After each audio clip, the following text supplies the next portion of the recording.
Okay.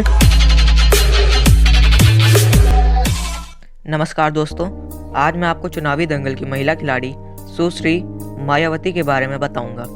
Uttar Pradesh राजनीति के बड़े खिलाड़ियों में शामिल एक दल बहुजन समाजवादी दल भी है, जिसने उत्तर प्रदेश को पहली महिला मुख्यमंत्री दी।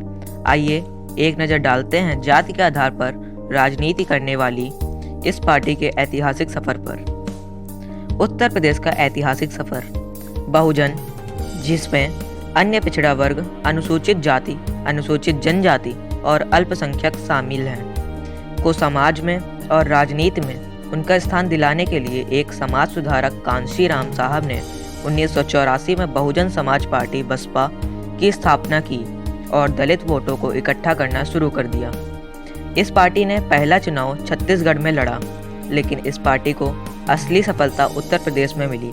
कांशीराम साहिब ने तर्क दिया कि दलितों को अन्य दलों के साथ काम करके अपनी विचारधारा से समझौता करने के बजाय अपने समाज में विकास को बढ़ावा देने के लिए एक राजनीतिक रूप से काम करना चाहिए। उनकी विचारधारा के कारण समाज का एक बड़ा वर्ग उनकी ओर आकर्षित होने लगा। लेकिन भारत की जाति व्यवस्था इतनी सरल नहीं थी जितनी दिखती है। समाज में दलितों और अन्य पिछड़े वर्गों के बीच भी विभाजन मौजूद था। कांशीराम साहब उस विभाजन को पाटने का काम करते थे, लेकिन तबीयत खराब होने के कारण उनके लिए उत्तराधिकारी चुनना जरूरी हो गया और उन्होंने यह जिम्मेदारी मायावती को दे दी। मायावती एक पढ़ी लिखी दलित महिला थी।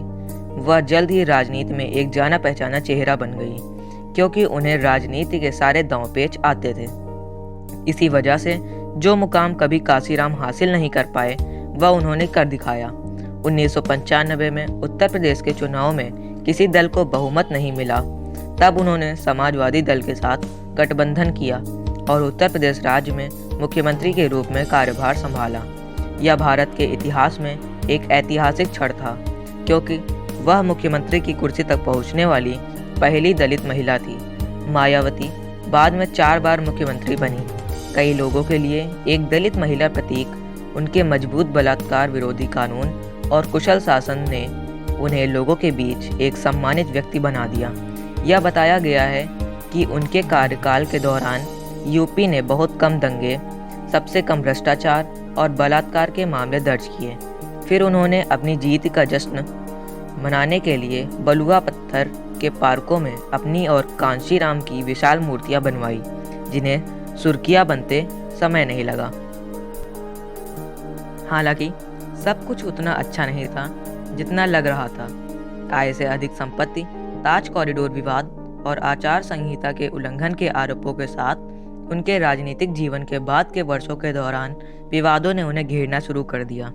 उनकी छवि पर सबसे बड़ा दाग उनके द्वारा बनवाई गई मूर्तियां बनी। जनता का तर्क था कि उन्होंने करदाताओं का पैसा बर्बाद किया है। इसके अलावा वे वर्ल्ड बैंक फंड की अव्यवस्था को लेकर भी आलोचनाओं का शिकार हुई। धन्यवाद।